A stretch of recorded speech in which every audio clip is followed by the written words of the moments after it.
अस्सलाम वालेकुम, मैं हूं Alina Farooq Shaikh. Prevention of electronic crimes act, जिसको उर्फ़े आम में पेका कहा जाता है, उसमें हुकूमत तरमीम करना चाहती है और इसके लिए बिल कौमी असम्बली में पेश कर दिया गया है।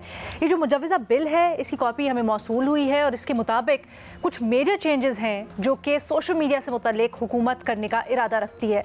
हुकूमत ये समझती है कि सोशल मीडिया के ऊपर बहुत फेक न्यूज़, गुमराह कुन मवाद और जो गलत इंफॉर्मेशन जा रही है उसको रेगुलेट करना, कंट्रोल करना बड़ा ज़रूरी है, जिसके लिए ये सारे इक़दामात हेल्प करेंगे।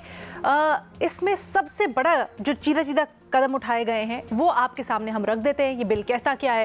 ये जो अमेंडमेंट्स हैं, सबसे पहले तो एक अथॉरिटी के क़याम इसमें तजवीज़ किया गया है। इसको कहा गया है social media protection and regulatory authority. 9 मेंबरान पर मुश्तमिल ये अथॉरिटी होगी, जिसके चेयरमैन और जो बाकी मेंबरान हैं 3 मेंबर्स के अलावा उनको तैनात करने का इख्तियार वफाकी हुकूमत के पास होगा। ये जो 3 मेंबरान हैं जो वैसे ही तैनात ऑटोमेटिकली इसमें आ जाएंगे, वो चेयरमैन PTA, चेयरमैन पेमरा और आपके जो दाखिला सेक्रेटरी हैं वो होंगे। इसके अलावा जो बाकी मेंबरान हैं वो वफाकी हुकूमत तैनात करेगी। इसके साथ साथ ये जो अथॉरिटी है, इसके ज़िम्मे मुख्तलिफ काम लगाए गए हैं। बड़ी तवील फहरिस्त है, उसको हम डिस्कस करेंगे इन डिटेल। लेकिन सोशल मीडिया प्लेटफॉर्म्स की रेगुलेशन, क्या मवाद इसके ऊपर जा सकता है, क्या मवाद नहीं जा सकता, जो कंप्लेंट्स आती हैं इस मवाद से मुतल्लिक, ये सब कुछ ये अथॉरिटी डिसाइड करेगी, डिलिब्रेट करेगी इसके ऊपर। अच्छा जी, इसके साथ साथ सोशल मीडिया कंप्लेंट काउंसिल भी कायम करने का कहा गया है। ये 5 मेंबर्स पर मुश्तमिल होगी। मज़ीद इसके क्या फंक्शंस होंगे आपको आगे जाकर प्रोग्राम में बताएंगे।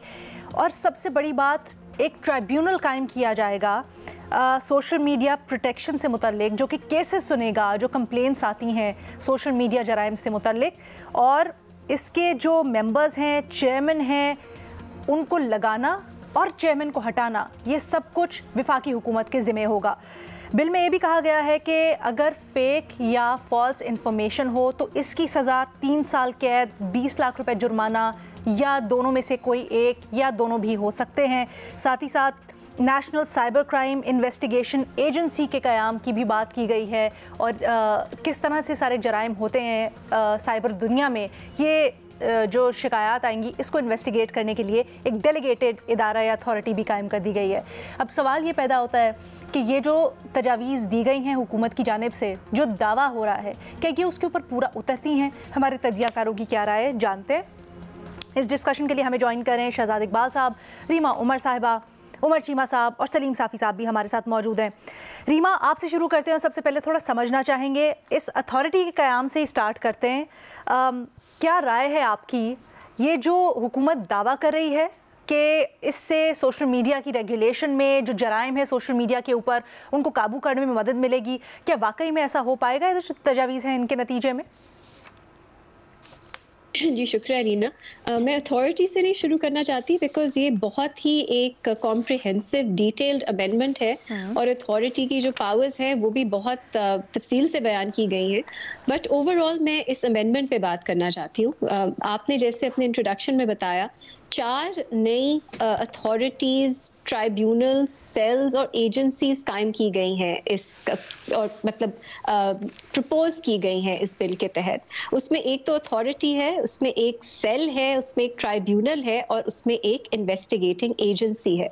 इसमें से अथॉरिटी के तो इश्यूज हमने पहले भी डिस्कस किए हैं जब मुख्तलिफ अथॉरिटीज़ कायम करने की बात PTI की हुकूमत में भी हो रही थी कि इनका मकसद ऐसा लगता है, मतलब कहेंगे कि आप ये प्रोटेक्शन के लिए है, लेकिन जब आप उनके पावर्स देखेंगे तो ऐसा लगता है कि ये मजीद कर्टेल करने के लिए है। क्योंकि आप देखिए, ब्लॉक करने के, आप सोशल मीडिया प्लेटफॉर्म से बात करके कि अगर कुछ पाकिस्तान की आइडियोलॉजी के खिलाफ है, कुछ हमारी जुडिशल या फौजी इंस्टीट्यूशंस के खिलाफ है, वो सब कहा जा सकता है सोशल मीडिया प्लेटफॉर्म्स को कि आप ब्लॉक करें या आप रिमूव करें।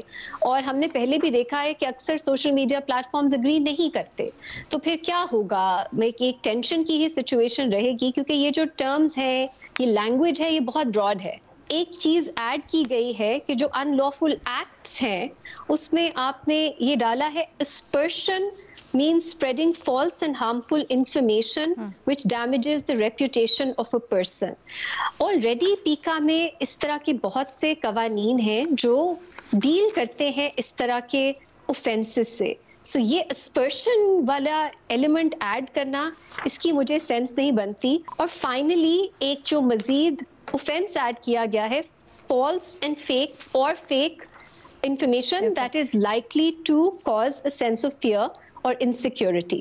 अब एक मैं चीज कहूंगी कि कुछ जगहों पे रिपोर्ट हो रहा है कि फॉल्स एंड फेक और फेक इंफॉर्मेशन, उस पे 3 साल तक सजा हो सकती है, 2 मिलियन तक का जुर्माना हो सकता है। लेकिन ये इतना बुरा भी नहीं है, फेक और false and likely to create a sense of fear और इनसिक्योरिटी।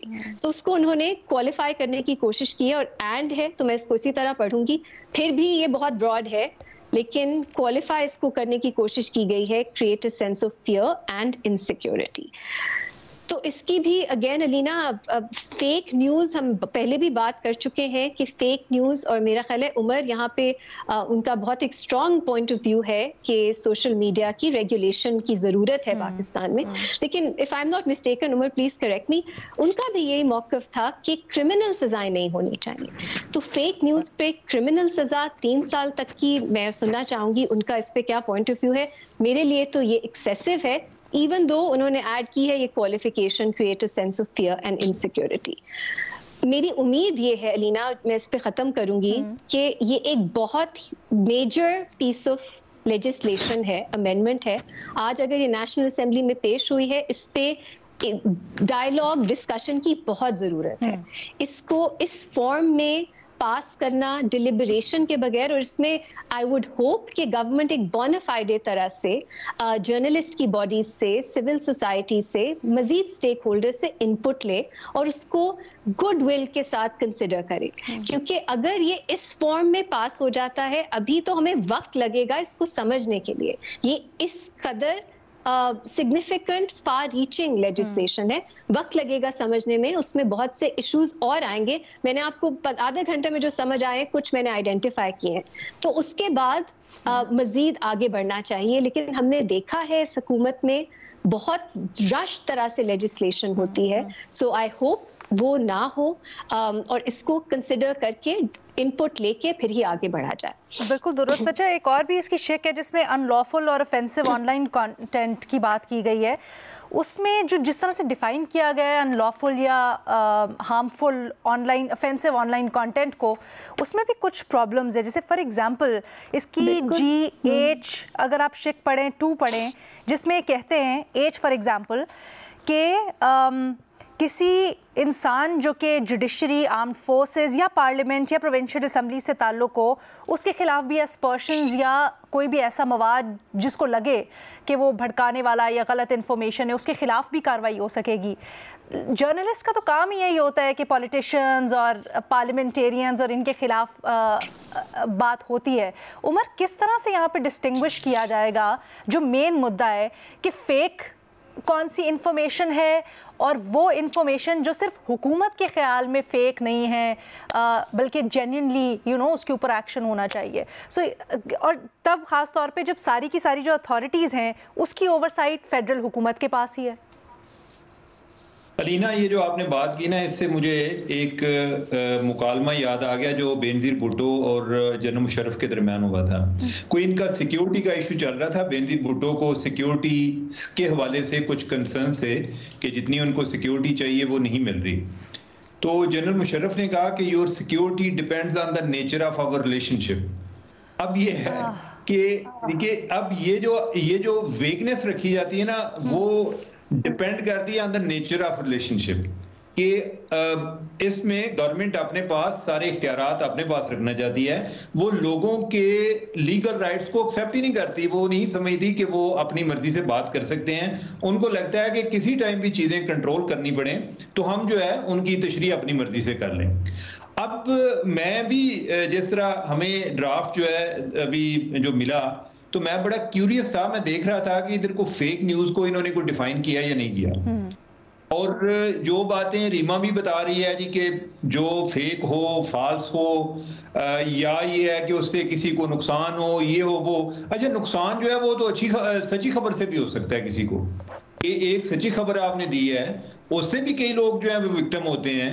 ठीक है, मुझे कई लोग पनामा के हवाले से कह रहे होते हैं कि जी तुम्हारी वजह से ये हुआ वो हुआ, हालांकि मैं उनको कहता हूं कि मैंने तो बहुत सारी और भी स्टोरीज की हुई हैं। ठीक है, जब एक चीज पब्लिक हो जाती है उसके कई बेनिफिशरीज हो जाते हैं, उनमें वो लोग भी बेनिफिशरी हो जाते हैं कि जो हो सकता है कि मेरी इंटेंशन ना हो कि इनको कोई बेनिफिट मिले। ठीक है, अब ये जो डेफिनेशन है ये बहुत ही प्रॉब्लमेटिक है इन्होंने, और इससे इनकी कोई नेकनामी में इजाफा नहीं होता। आइडियली यानी जो हम इधर भी बात करते हैं कि आइडियली होना तो ये चाहिए था कि हम खुद कुछ कर लें, और ना करने का नुकसान फिर ये होता है कि सारी चीजें इनके कंट्रोल में चली जाती हैं। ये फिर अपने अंदाज में चीजें करने की कोशिश करते हैं कि क्या होना चाहिए क्या नहीं होना चाहिए इसमें। और ये जो इन्होंने ट्रिब्यूनल की बात की है, हालांकि जो ट्रिब्यूनल की कंपोजिशन है जो रीमा बात कर रही थी, बेसिकली ये कंपोजिशन एक ऐसी है कि जिसमें कोई किसी पे कोई एक सिविल सूट वाली है, वो क्रिमिनल वाली नहीं है। क्रिमिनल में ट्रायल भी होता है, वो कैसे करेंगे मुझे नहीं आइडिया। ये जो पाकिस्तान इंफॉर्मेशन कमीशन है वो एक अपीलेंट ट्रिब्यूनल है इन अ सेंस कि एक अपीलेंट बॉडी है कि अगर मैं किसी गवर्नमेंट के डिपार्टमेंट से इंफॉर्मेशन मांगता हूं और वो मुझे नहीं देते तो आगे वो मामला उनके पास चला जाता है। अच्छा, उसमें एक वकील होता है, एक कोई सिविल सोसाइटी का बंदा होता है, एक जो कोई रिटायर्ड ब्यूरोक्रेट होता है, कि एक 3 डिफरेंट पर्सपेक्टिव आ गए। लेकिन ये है कि उनको भी इतना इख्तियार उन्होंने दिया हुआ है कि उनकी जो पावर है वो एक सेशन कोर्ट के बराबर है, कि जो उनका फैसला है उनका ये टाइम होता है कि 30 दिन के अंदर अंदर उन्होंने उनके फैसले पर अमल दरामद करना है या उसको आगे अपील में हाई कोर्ट में चले जाना है। ठीक है, तो इस हद तक तो दुरुस्त है कि ये सिर्फ जो गवर्नमेंट के बाबू बिठा देंगे तो उनको पता ही नहीं है वो जिस अंदाज में जो उनकी ट्रेनिंग हुई है हर चीज में नेशनल इंटरेस्ट को स्मेल करते रहना जी कि इसमें फलां नेशनल इंटरेस्ट जो है वो मुतासर हुआ है, वो तो उनको तो होना ही नहीं चाहिए। यानी कि ठीक है, यानी कि और जो मुख्तलिफ पर्सपेक्टिव के लोग हैं, जर्नलिस्ट का होना या उसमें इंजीनियर जो है वो मेरे ख्याल वो सॉफ्टवेयर इंजीनियर की बात हो रही है जी कि अगर कोई फोरेंसिक या इस तरह की चीजें कोई टेक्निकल साइड जो है वो पर्सपेक्टिव उसका भी आ जाएगा, उस हद तक दुरुस्त है। लेकिन ये जो जिस अंदाज में कर रहे हैं ना, ये एक अभाम रख के, ये बहुत गलत बात है। और दूसरा इसमें जेल वाला जो मामला है, इनको ये आइडिया नहीं है, और ये इतने क्या कहते हैं अक्लमंद लोग हैं कि इन्हें आइडिया नहीं है कि जेल में जाके लोगों का प्रोफाइल इंप्रूव होता है। लोग कोई बंदा ये नहीं समझता कि वो गलत गया या सही गया, उससे अगर वो कि उसका यूट्यूब अपना चैनल भी है तो हो सकता है 50,000 उसके सब्सक्राइबर बढ़ जाएंगे। जेल काट के आया है, जेल को मुजामत की अलामत समझा जाता है, यानी कि उसमें यह तसव्वुर नहीं किया जाता कि कोई बंदा गलत काम की वजह से भी जेल जा सकता है, और खास तौर पे जो पॉलिटिकली एक्सपोज पर्सन होता है उसके बरक्स इसको ये चीज अगर फाइन की हद तक महदूद करते या कोई ऐसी कोई उसमें एलिमेंट होता कि 1 या 2 वार्निंग के बाद उसका अकाउंट कोई सर्टेन टाइम तक सस्पेंड कर देते, जो इस तरह के कोई हैबिचुअल हैं, तो वो कोई कदरे बेहतर था। लेकिन इसकी अच्छा एक जरूरत इसलिए भी थी, अमेंडमेंट आनी थी। अमेंडमेंट इसलिए भी आनी थी कि ये लास्ट इन्होंने 2016 में है जो पीका का लॉ बनाया हुआ है, और वो भी पहले 3 साल उस पर एफर्ट होती रही है। बहुत सारे लोग जो अभी ऑफेंस में शामिल हैं या जिनसे हमें होता है जी कि ये क्या इधर सोशल मीडिया पे क्या गंद फैला रहे होते हैं, वो ऐसे हैं जो 2016 के भी बाद आए हैं। तो ओवरऑल ऑफेंस की नेचर भी चेंज हो गई है, ये जरूरत थी। लेकिन यह है कि जिस अंदाज में बिल आया वो मुझे तो बड़ी मायूसी हुई है कि वो बिल्कुल अपने रवायती हरबे हथकंडे उसी अंदाज में ये चीजों को चलाने की कोशिश कर रहे हैं। अच्छा उमर, जरा ये भी एक्सप्लेन कीजिएगा, एनलिस्टमेंट यानी जो सोशल मीडिया प्लेटफॉर्म है उसको लिस्ट करना, डीलिस्ट करना, ये भी अब इस अथॉरिटी के अंडर होगा, इससे क्या मुराद है? दूसरा ये कि सोशल मीडिया प्लेटफॉर्म्स अब इस बिल के तहत ये जो अथॉरिटी है इसको जवाब देंगे, क्या ये पॉसिबल भी है या ये किस तरह बनाया जाएगा, और ख़ास तौर पे जो पीनलाइज करना होगा वो किस तरह होगा?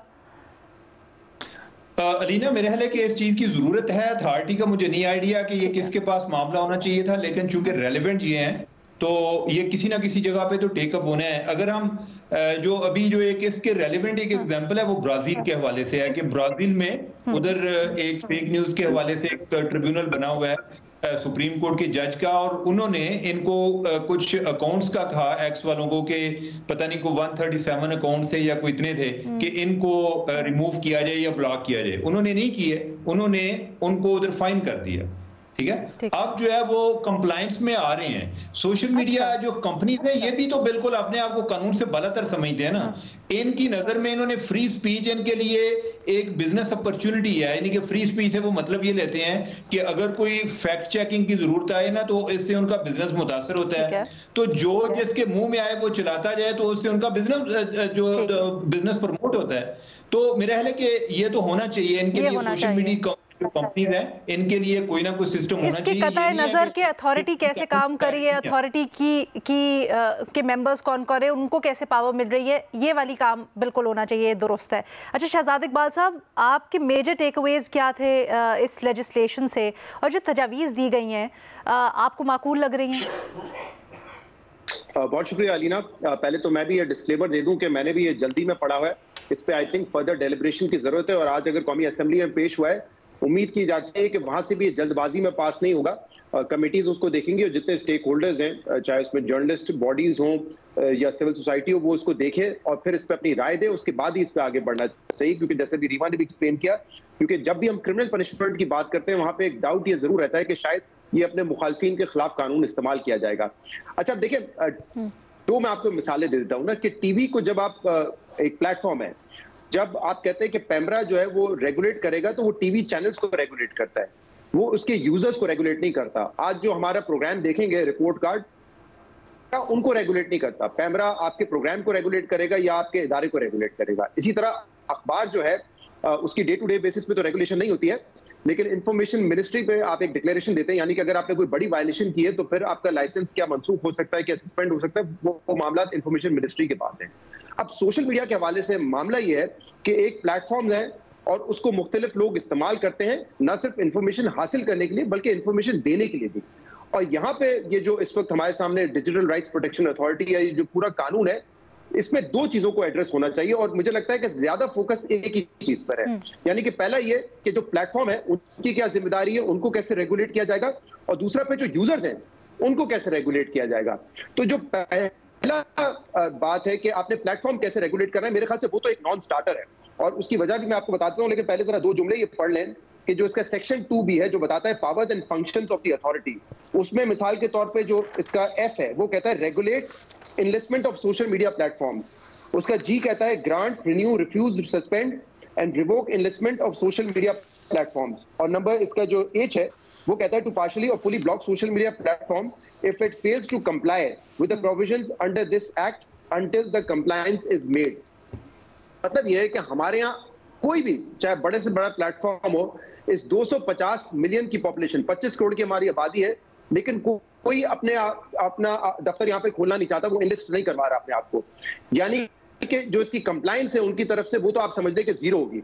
बड़ी मुश्किल होती है हमें कोई कंटेंट रिमूव करवाने में, हुए हैं लेकिन उसमें आपको बड़ी मुश्किल होती है क्योंकि उनके दफातर यहाँ पे नहीं है। और वैसे तो ये बहुत बड़ी नाकामी है कि दुनिया में आपकी इतनी बड़ी आबादी है लेकिन और इतने ज्यादा यूजर्स हैं, चाहे फेसबुक हो, टिकटॉक हो, एक्स हो, लेकिन आज तक हम उनको इस बात पे कन्विंस नहीं कर सके कि वो यहाँ पर आके अपने दफ्तर खोलें। अब मसला ये है कि अगर वो इनलिस्ट नहीं करवा पाते हैं और आपने कोई कंटेंट रिमूव करवाना है, आप उनको कैसे कंप्लाई करवाएंगे? वो तो कंप्लाई इसमें करेंगे नहीं, तो वो लिहाजा मेरे लिए तो एक नॉन स्टार्टर है। फिर बाकी बचता है मामला कि जो यूजर्स हैं उसके, आप सारा का सारा आपका फोकस उस पर होता है कि उनको आपने कैसे पेनलाइज करना है। और मैं पहले भी कई मरतबा मिसालें दे चुका हूं कि दुनिया भर में एक बहुत बड़ा इशू है कि कैसे आप इन सोशल मीडिया प्लेटफॉर्म्स को रेगुलेट करेंगे और इस किस्म से रेगुलेट करेंगे कि जो फ्री स्पीच है वो मुतासिर ना हो। लेकिन दुनिया भर में कहीं पे भी इस बात पर डेलिब्रेशन नहीं होती है कि आपने क्रिमिनल पनिशमेंट्स देनी है। लेकिन हमारे यहाँ दोबारा एक ट्रिब्यूनल के तहत ये कह दिया गया है कि अगर आपने कोई फॉल्स न्यूज दी या फेक न्यूज दी तो आपको 3 साल तक की सजा भी हो सकती है। और जो नुकता भी आपने पढ़ के सुनाया कि उस कंटेंट को भी अनलॉफुल कंटेंट तस्वर किया जाएगा जो कि ऑडियंस के खिलाफ जज्बात उभारने के जिसके ऊपर जुमरे में आता हो। तो अब आप ये सोचें कि कल को खुदा ना खास्ता यहाँ पे कोई अटैक होता है और हम बात करते हैं कि देखिए सिक्योरिटी लैब्स है, इदारों की तरफ से भी, एजेंसीज की तरफ से भी, तो क्या उस कंटेंट को भी आप इस जुमरे में ले लेंगे कि आप जो है नेशनल सिक्योरिटी के खिलाफ जज्बात उभार रहे हैं लोगों के? तो मेरे ख्याल से ये बहुत ब्रॉड और वाइड है, इसलिए इसकी जो कंप्लायंस है, इस पे जो अमल दरामद है उस पर जो है बड़ा खर्चा होता है कि ये किसके खिलाफ होगा। फिर जैसा आपने बताया कि जो बॉडी है उसमें तमाम जो लोग हैं ज्यादातर वो सरकारी होंगे, और सरकारी लोग मुझे बताइए कि क्या वो इंडिपेंडेंटली और एक न्यूट्रल तरीके से इसका इस्तेमाल करेंगे या इस्तेमाल सिर्फ अपने मुखालफिन के खिलाफ ही होगा।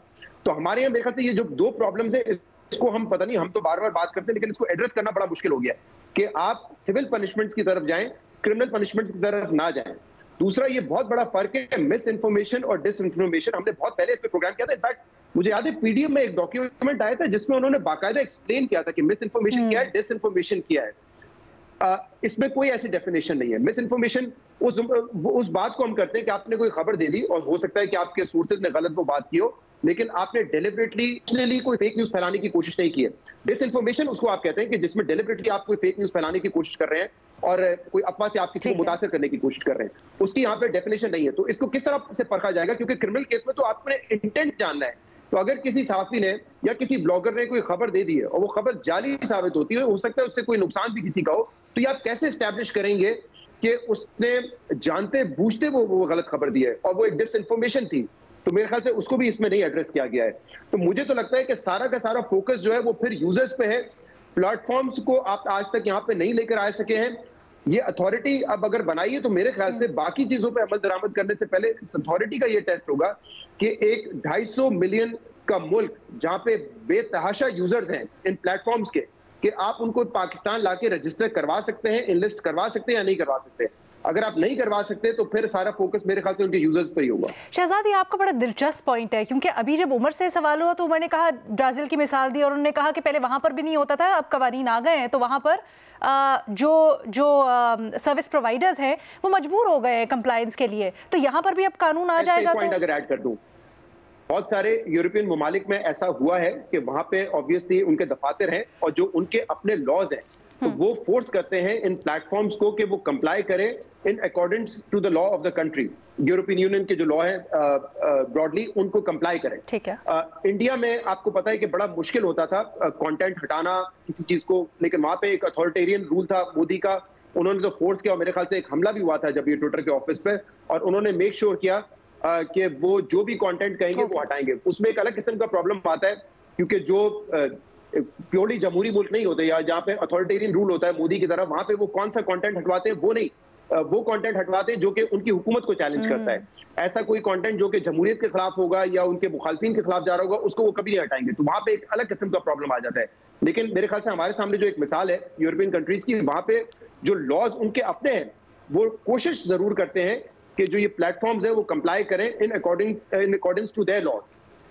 ठीक है अलीना उमर, अगर मुझे एक ब्रेक की इजाज़त दे दें, उमर अगर मुझे एक ब्रेक की इजाज़त दे दें, मैं ब्रेक ले लूं, उसके बाद हम इस गुफ्तगू को कंटिन्यू करेंगे and of course Salim Safi साहब का तज्जिया भी शामिल करेंगे after a break. Welcome back.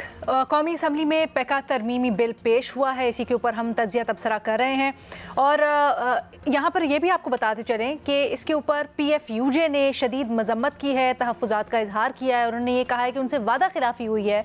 इस बिल को स्टेक होल्डर्स के साथ पहले शेयर करने का कहा गया था लेकिन ऐसा नहीं कर सके, डायरेक्ट टेबल कर दिया गया है। सलीम साफ़ी साहब, आपकी क्या राय है? ये जो तफसीलात अभी सामने आ रही हैं इसकी, और ये भी कहा जा रहा है कि शायद जुमे को एक जॉइंट सेशन है जिसमें हुकूमत गालिबन इरादा रखती है इसको पास करवाने का।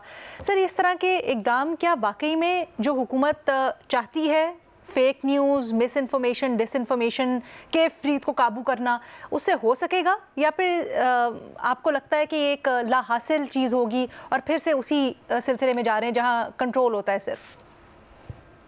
देखिए, हुकूमत को ये जहन में रखना चाहिए कि इस तरह की कोशिश इससे पहले की हुकूमत ने भी की थी, पीका के क़वानीन में तब्दीली की और उससे पहले भी हैं तो उन्होंने भी कोशिश की है, लेकिन उसका कोई अच्छा नतीजा ना उनके हक़ में निकला है और ना उसको अमली शक्ल दे सके हैं। वो किसी भी नई कानून साजी को वो अमली शक्ल नहीं दे सके, यानी उसको अमल के रूप में नहीं ला सके।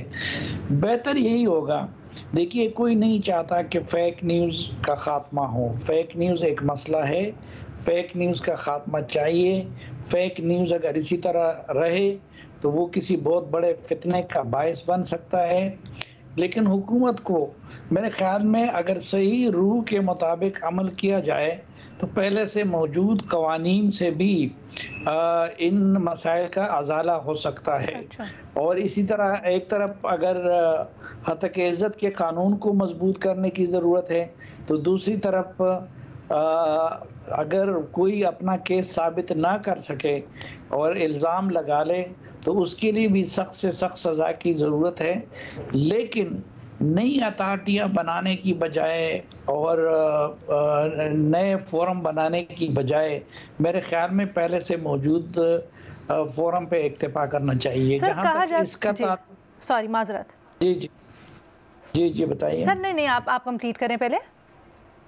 मैंने कंप्लीट कर लिया सर। माजरत, मैं पूछना चाह रही थी कि एक तरफ ये कहा जाता है कि जो नया सोशल मीडिया का चैलेंज है उसके लिए नए कवानीन की ज़रूरत है, तो क्या आप समझते हैं कि इसमें फिर वजन नहीं है या वही पुराने कवानीन से हो जाएगा? क्यों, कैसे? तो नए कवानीन की ज़रूरत है भी, तो असल में असम्बली में बैठे हुए लोग उसको इतना ही जानते हैं जितना कि हम जैसे लोग जानते हैं, पूरी तरह वो इसके माहिरीन नहीं हैं। तो फिर पहले उनको चाहिए था कि इस बिल को वो माहिरीन के पास भेजते, खुसूसी कमेटी में माहिरीन को बुलाते, उनकी राय लेते, उनसे मशवरा करते, उसके बाद ही फिर उसको फाइनलाइज करके असेंबली में लाते। ठीक है। अच्छा उमर, आप कुछ कहना चाह रहे थे ब्रेक से पहले? शदाद वो बात कर रहे थे ना मोदी के हवाले से या जो यूरोपियन यूनियन में हो रहा है। असल में यूरोपियन यूनियन को एक एडवांटेज है कि वो एक ब्लॉक की शक्ल में, अगर वो अलग-अलग ममालिक होते तो ये उनको भी लिफ्ट नहीं कराते। ये सोशल मीडिया प्लेटफॉर्म्स जो हैं वो खुद एक बड़े अथॉरिटेरियन है अपनी अप्रोच में और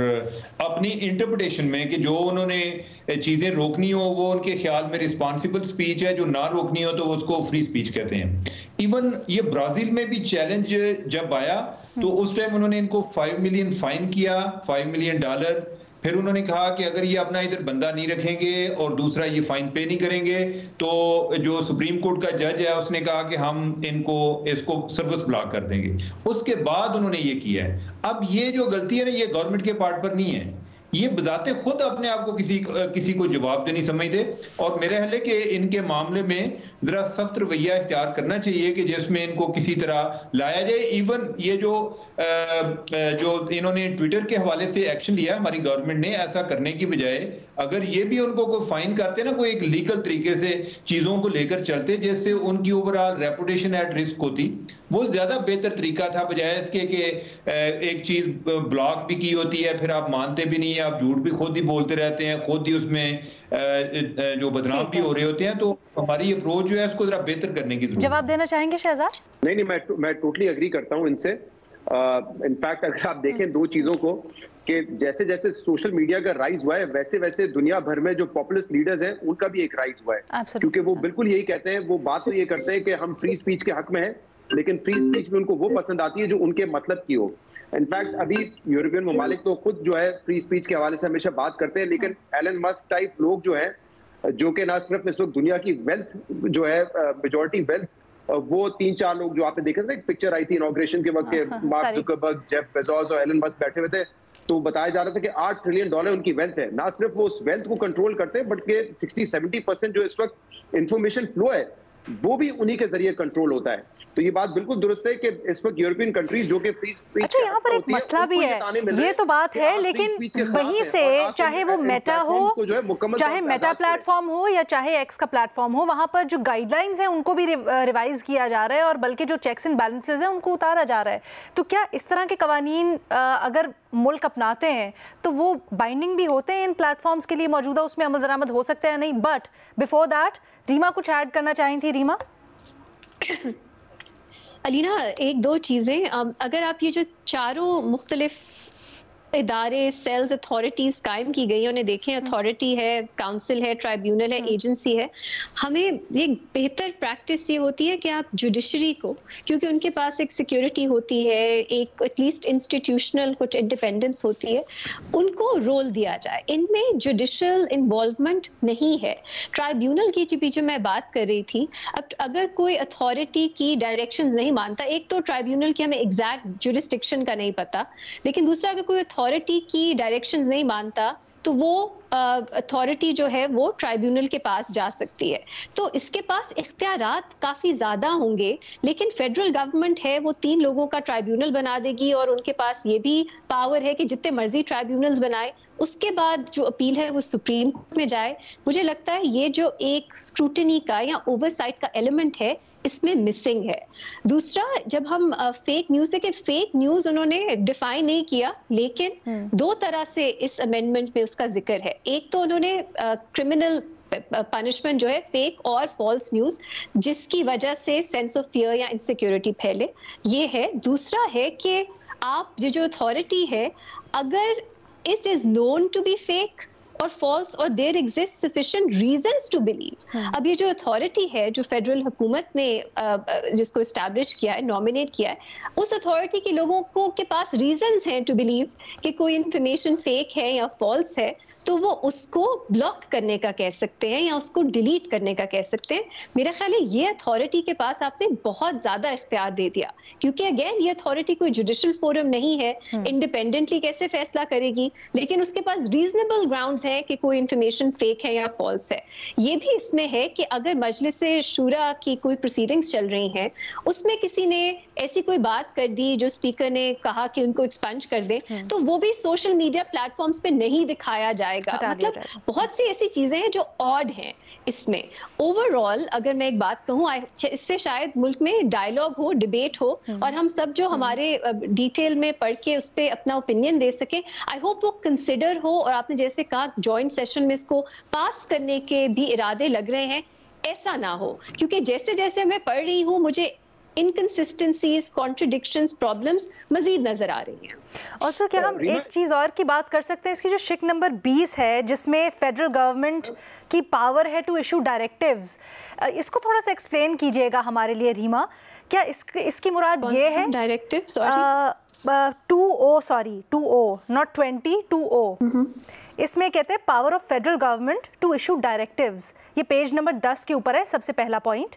इसके अंदर ये कहते हैं कि फेडरल गवर्नमेंट के पास किसी भी तरह की पावर होगी अथॉरिटी को डायरेक्टिव्स देने की, यानी हिदायत देने की, और वो जो हिदायत हैं वो बाइंडिंग होंगी अथॉरिटी के ऊपर, वो उसकी नफ़ी नहीं कर सकती। इसकी क्या मुराद है? क्या इसका मतलब है कि वफाकी हुकूमत जो भी कहेगी वो हरफ आखिर होगा और वो फिर मानना पड़ेगा? लग तो ऐसा ही रहा है। ये बहुत authority on matters of policy relating to the act, so शायद उन्होंने इसको थोड़ा सा रिस्ट्रिक्ट कर दिया है, क्योंकि जो अथॉरिटी है उसके पास पॉलिसी मेकिंग के भी इख्तियारात है। सो शायद ये अथॉरिटी जो है पॉलिसी की हद तक फेडरल गवर्नमेंट की जो प्रायोरिटीज है उसको रिफ्लेक्ट करेगी।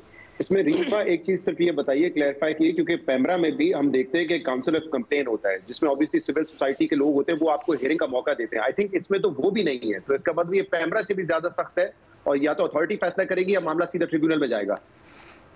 इन्होंने एग्जैक्टली डिटेल्स नहीं बताई। रूल्स में मुझे उम्मीद है कि इसमें कुछ डिटेल्स आ सकें, बट बहुत ब्रॉड छोड़ा है। तो ये एक लेजिटिमेट कंसर्न है ओवरऑल कि इसमें involvement, participation, oversight, judicial involvement वो नजर नहीं आ रही। ये जो चारों मुख्तलिफ इदारे बने हैं। सलीम साफी साहब, final word before I close. नहीं, यही बात है जिसकी तरफ रीमा ने इशारा किया कि देखिए आप अथॉरिटीज़ बनाते हैं या कुछ सरकारी लोगों को इन्वॉल्व करते हैं तो उनकी लिमिटेशन होती है, उनको उस तरह का तहफ़्फ़ुज़ भी नहीं होता जो जुडिशरी को होता है। तो जुडिशरी पे ही इक्तफा करना चाहिए और जुडिशरी से ही काम लेना चाहिए। अगर हकीकी मानों में सिर्फ दो काम किए जाए, जिस तरह मैं बार बार कह रहा हूँ, एक है हतक इज़्ज़त के कानून पे अमल किया जाए और दूसरा जो उसको क्या कहते हैं, एक तो हतक इज़्ज़त होता है और दूसरा अगर आपने कोई गलत इल्ज़ाम लगा दिया है या आपके खिलाफ गलत इल्ज़ाम लग गया है, का कानून कह रहे हैं, कज़ब का कानून, सारी कि कज़ब के कानून को स्ट्रेंथन किया जाए। अब मसलन मुझ पे अली अमीन गंडापुर के भाई ने केस किया हुआ है तो बिल्कुल ये उनका हक है। मैंने बात की है, अच्छा। उन्होंने जाके अदालत में, आखिर में मामला तो उधर वो किसी पैमरा वेमरा के पास तो नहीं गए हैं ना, अदालत के पास गए हैं, वो भी अदालत गए हैं, मैं भी अदालत गया हूँ। उधर अगर वो जीत गया तो जीत जाएगा, मैं जीत गया तो मैं जीत जाऊंगा, इसमें कोई इतनी बड़ी बात तो नहीं है। लेकिन असल में इन लोगों के मकासद और होते हैं, इनका मकसद मीडिया कंट्रोल करना होता है। हमारे सहाफ़ियों ने भी अपने आप को नाजुक मिजाज बना दिया है कि मैं दूसरे पे तनकीद करूंगा लेकिन मुझ पे कोई नहीं नहीं करेगा या मेरे खिलाफ कोई अदालत में नहीं जाएगा। अब मसलन मैं ये कि भाई मैंने तो उनके बारे में खबर दे दी या उनके ख्याल में मैंने उनकी हतक की है, तो वो अगर अदालत जाता है तो फिर मुझे अपना दिफा करना चाहिए। तो हमें सहाफ़ियों को अपनी सेंसिटिविटी भी ख़त्म करनी चाहिए और हुकूमत को इस नए इदारे बनाने और नए ऑर्गेनाइजेशन बनाने की बजाय जो अदलिया है, अदलिया ही से ये काम लेना चाहिए। ठीक है, मेरा ख्याल है इस पूरी डिबेट को हमने तफसीलन महदूद वक्त में जितना हो सकता था समेटा, लेकिन मेजर टेक अवे इसका यही है कि हुकूमत इसके ऊपर मज़ीद डिलिब्रेशन करे, जो स्टेक होल्डर्स तमाम हैं उनको बिठाए, उनकी तजावीज़ ले और उसके मुताबिक इसको जल्दी में पास ना करने के चक्रों में पड़े, बल्कि इसके ऊपर पूरी तरह से देखकर, जांच कर, सबकी तजावीज़ देकर फिर आगे कोई कदम उठाए। तो एक छोटी सी ब्रेक लेते हैं विद दैट नोट, और ब्रेक के बाद आपके सवाल। Welcome back. आपके सवालों के जवाब जानते हैं। पहला सवाल है शहजाद इकबाल साहब आपसे, और आपसे सवाल किया गया मईशत से मुतल्लिक, और पूछा गया है कि मईशत में इस्तेहकाम पाकिस्तान को दिवालिया होने से तो बचा लिया, लेकिन इकॉनमी में आज भी कोई इतना खातिर खा नहीं नज़र आ रहा, आज भी बंद है, ना नौकरियां हैं ना कारोबार है, इसमें बेहतरी कब तक आएगी? जी अच्छा, अब अलीना ये बात बिल्कुल दुरुस्त है कि अगर आप मैक्रो इकोनॉमिक इंडिकेटर्स को देखें जो मुल्क की हालात को बताते हैं, उसमें हमें एक स्टेबिलिटी ज़रूर नज़र आ रही है। मिसाल के तौर पे आपकी इन्फ्लेशन नीचे जा रही है, आपके रिजर्व्स बढ़ रहे हैं, और इनफैक्ट जब हम कहते हैं इन्फ्लेशन के नंबर्स नीचे जा रहे हैं, इसका मतलब ये नहीं है कि महंगाई नहीं हो रही। महंगाई जिस रफ्तार से हो रही थी 35-38%, उससे अब वो डिसलरेट होकर तकरीबन 5-6% पर आ गई है। तो ये नंबर्स बेहतरी की तरफ नजर आ रहे हैं, लेकिन जो एक आम आदमी की जो मईशत है ना, वो नहीं इंप्रूव हुई है, क्योंकि पिछले 2-3 सालों में हमने देखा है 60-70% की महंगाई थी आपकी, आपका जो इनकम लेवल है वो उस तेजी से नहीं बढ़ा है। तो वो तो अभी भी इसका ब्रंट फील कर रहे हैं कि जितनी महंगाई हुई है वो उसको अभी भी मैच नहीं कर पा रहे, और इसमें बड़ा वक्त लगेगा।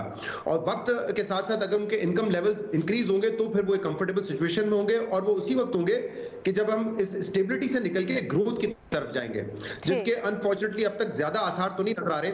इस साल भी कहा जा रहा है कि पाकिस्तान की जो माशी ग्रोथ है वो 2.5-3% होगी, जो एक ऐसे मुल्क के लिए जो कि खुद जिसकी आबादी 2.5% से बढ़ी बहुत कम है। तो कहा जाता है अगर पाकिस्तान जैसा मुल्क 6-7% से कंटिन्यूसली बढ़ रहा होगा तो आप फिर रोजगार के मौके पैदा कर सकेंगे, जो कि इस वक्त हम नहीं कर पा रहे हैं। और 3 इंडिकेटर्स मैं आपको बता सकता हूं, थोड़ा सा टेक्निकल हो जाएगा, लेकिन उससे आप अंदाजा लगा सकते हैं कि अब आपकी मईशत जो है वो ग्रोथ की तरफ जा रही है। जिस दिन आपके इंपोर्ट के नंबर्स बढ़ना शुरू होंगे, क्योंकि आज भी हमारी जो इकोनॉमी है वो बहुत हद तक डिपेंड करती है इंपोर्ट्स पे, जो हमने कर्टेल करके रखे हुए तकरीबन 4.5 बिलियन तक। तो जब आपको इंपोर्ट बढ़ते हुए नजर आए, प्राइवेट क्रेडिट ऑफटेक यानी कि जो कंपनीज बैंकों से कर्जा ले रही हैं, उसमें आपको इजाफा होता हुआ नजर आए, का कारोबार चल रहा है। और तीसरा ये कि जो लार्ज स्केल मैन्युफैक्चरिंग, जो बड़ी इंडस्ट्रीज होती हैं, वो इस साल भी 1.2% का डिक्लाइन है उनमें। पिछला साल जो बहुत बुरा था उसके मुकाबले में भी डिक्लाइन है, यानी कि उनके जो ग्रोथ है, उनकी जो डिमांड्स है लोगों की, वो अब तक नहीं आ रही है, इसलिए वो अपना कारोबार नहीं बढ़ा सक रहे हैं। तो ये 3 इंडिकेटर्स आपको नजर आएंगे कि इसमें बेहतरी नजर आ रही है, तो फिर आपको अंदाजा होगा ओवरऑल बेहतरी आना शुरू हो जाएगी। ठीक है जी Shahzad, thank you so much जवाब के लिए। वैसे तो बड़ा एक्सटेंसिव जवाब, लेकिन कोशिश की है शहजाद ने कि कम वक्त में जिस तरह आपको बेहतर तरीके से समझा सके। अगला सवाल हमारा है रीमा उमर साहिबा के लिए। रीमा उमर साहिबा, आपसे पूछा गया है कि क्या जजेस के दरमियान पब्लिक इख्तलाफात वाकई में एक मनफी चीज़ है, या ये इख्तलाफ राय भी जमहूरियत का ही हुस्न है? ये मुझे बहुत मुश्किल सवाल लगता है, क्योंकि ऑब्वियसली जब जजेस जो हैं उनके बीच में यूनिटी हो तो अदालत बहुत मजबूत होती है। हमने इफ्तिखार चौधरी साहब के टाइम पे देखा, बहुत यूनाइटेड कोर्ट थी और बहुत ताकतवर कोर्ट थी, और 2016-17 से जब से इख्तलाफात जो है वो बढ़े हैं, पब्लिक हुए हैं, तो सुप्रीम कोर्ट की ताकत में भी कमी आई है। लेकिन ये बहुत यूटोपियन दुनिया है जिसमें सुप्रीम कोर्ट में जजेस के बीच इख्तलाफात ना हो। मेरा ख्याल है ये नेचुरल है, ख़ास तौर पे हमारे कॉन्टेक्स्ट में जहाँ कभी ना कभी कोई ना कोई जजेस जो हैं जो विक्टिम बनते हैं जुडिशरी के ही। पर्सनैलिटी क्लैशेस बहुत ज़्यादा होते हैं। इस्टेब्लिशमेंट या उस वक्त का जो भी सेटअप होता है, रजीम होती है, उसको कौन सपोर्ट कर रहा है कौन नहीं कर रहा, उसका भी एक फैक्टर होता है जो ये चीज़ें डिटर्मिन करता है। तो इन सब चीज़ों को देखते मेरा ख्याल है नेचुरल है और पर्सनली सेल्फिशली मुझे ऐसा लगता है कि पब्लिक अगर ये चीज़ें हों तो एटलीस्ट हमें पता चले कि सुप्रीम कोर्ट में क्या हो रहा है, वरना हम रिपोर्टर्स और उनके सोर्सेज उन पे ही रिलाई करते हैं। सो आई फील कि ये जो है कि अपनी घर की बातें घर में ही रखें, बाहर नहीं, don't air your dirty laundry. मैं पर्सनली इससे एग्री नहीं करती, ओवरऑल जनरली भी। तो मेरा ख्याल है अगर ये इख्तलाफात हैं, ये पब्लिक होते हैं, दैट्स ओके। इसको इतना बनाना नहीं चाहिए कि जजेस जो है वो क्यों लड़ रहे हैं, बच्चे क्यों बन रहे हैं, खामोश हो के बस अपना काम करें। आई थिंक ये उनके काम का ही एक तरीकाकार हो सकता है, खासतौर पे हमारे कॉन्टेक्स्ट में। इंटरेस्टिंग। आई होप अब्दुल अजीज साहब आपको आपका जवाब मिल गया होगा। अच्छा जी, अगला सवाल भेजा गया है उमर चीमा साहब आपके लिए। उमर साहब, आपसे सवाल ये किया गया है कि क्या पंजाब का आसान कारोबार कार्ड फ़ायदेमंद साबित होगा? क्या सिर्फ कर्ज देना ही हल है? अलीना, पहली बात तो ये एक वेलकम स्टेप इसको कह लें कि जो गवर्नमेंट ने नौजवानों के बारे में सोचा है, जो बेरोजगार लोगों के हवाले से सोचा है, और ये जो लोन स्कीम उन्होंने मुतारफ कराई है, और ये मेरे ख्याल सिर्फ पंजाब लेवल पर नहीं है, ये इधर मरकज लेवल पर भी आ रही है, तो इट इज़ पॉजिटिव। लेकिन जो इसमें एक चीज़ मिसिंग है वो ये है कि ये कैसे इस चीज़ को गारंटी करेंगे कि अगर किसी को 15 लाख लोन दिया जाता है तो वो उसका मुकम्मल तौर पर इस्तेफादा कर सके। क्या उसकी इन्होंने क्या कंडीशन रखी हुई है? इवन अगर कोई बंदा किसी के पास स्किल हो और उसको कारोबार करने की कोई ट्रेनिंग ना हो, तो वो भी उसके पास पैसे आ जाएं तो बाज़ का वो नाकाम हो जाता है, बल्कि अक्सर का तो नाकाम हो जाता है। मेरे ख्याल है कि गवर्नमेंट को चाहिए, अगर वो चाहते हैं कि उसको ज़्यादा एक अच्छे तरीके से इससे इस्तेफादा हो, तो उसके लिए ये है कि ये लड़के जिनको ये एक कर्जा देंगे लड़के लड़कियों को, उनको कोई वो शेडो बिजनेस करें, जो भी बिजनेस करना चाहते हैं उनकी कोई उधर इंटर्नशिप हो, 3 माह की हो, 6 माह की हो, या इवन ओवरऑल के किस तरह बिजनेस किया जाता है इसके बारे में उनको कोई एक ऑनलाइन ट्रेनिंग का इत्माम कर दिया जाए। मैं कहता हूं कि आपने अगर इसमें से आपको लगता है ना कि कोई और बजट आपके पास एक्स्ट्रा नहीं है, तो ये कोई अगर 10 लोगों का बजट इस पे लगा लें तो बाकियों को जो फायदा होगा ना वो एक अच्छी, इनके लिए भी पॉलिटिकल कैपिटल भी चाहती है ना गवर्नमेंट के, एक कामयाब एक इम्पैक्ट भी हो उसका, वो ज्यादा बेहतर हो सकता है और जो कर्जा लेने वाले हैं उनको भी उसका फायदा होगा। ठीक है जी, thank you so much Umar Cheema साहब। अच्छा जी, अगला सवाल आया है सलीम साफ़ी साहब के लिए। सलीम साफ़ी साहब, आपसे पूछा गया है कि ट्रंप का आना पाकिस्तान के लिए फ़ायदेमंद है या नुकसानदेह? मेरे ख्याल में ना कोई ख़ास फ़ायदेमंद है और ना कोई ख़ास नुकसानदेह है। वो एक तो उनका ये फ़ायदा होगा कि वो जंगों का मुखालिफ है और जंगों को ख़त्म करने की कोशिश करेगा। फ़लस्तीन में तो ऑलरेडी कुछ पेशरफ़ भी हो गई, यूक्रेन में भी उनसे तवक्को की जाती है कि उसको वो कम कर लेगा, तो उसका बाकी दुनिया की तरह पाकिस्तान को भी फ़ायदा पहुंचेगा। लेकिन एक जो मुश्किल है वो चीन का है, क्योंकि चीन के कंटेनमेंट पे वो और जो बाइडन और तमाम अमेरिकी डेमोक्रेट्स हों या रिपब्लिकन हों वो मुत्तफिक है, तो अब वो पाकिस्तान को चीन के आईने में देखेगा, तो उस कंटेक्स्ट में पाकिस्तान पे दबाव डाल सकते हैं और उस सूरत में पाकिस्तान के लिए ख़तरनाक साबित हो सकते हैं। सर, तवक्कुआत की बात की तो खान साहब की रिहाई की कितनी तवक्कुआत हैं? अस्तग़फिरुल्लाह, बज़रिया ट्रंप। जो 1500 लोगों को आम माफी का ऐलान किया उसमें नहीं है नाम? सलीम साफ़ी साहब, अभी कल तो ऐलान नहीं किया, पहले दिन। अब देखते हैं आगे क्या करते हैं, क्योंकि इनको तवक्को तो ये थी कि पहले दिन ऐलान करेंगे ना। ठीक है सर, आपको तो कितनी तवक्को है? सर, आपको कितनी तवक्को है बता दें। मुझे नहीं है, देखे वो अमेरिका और रियासतें इस तरह नहीं सोचती जिस तरह के हम पाकिस्तानी सोचते हैं। हाँ, ठीक है जी, देखते हैं आने वाले दिनों में क्या होता है, क्योंकि ऑब्वियसली ये बात तो तज्जिया तबसरा तो हम कर रहे हैं, लेकिन बड़ी अनप्रेडिक्टेबल है ट्रंप साहब।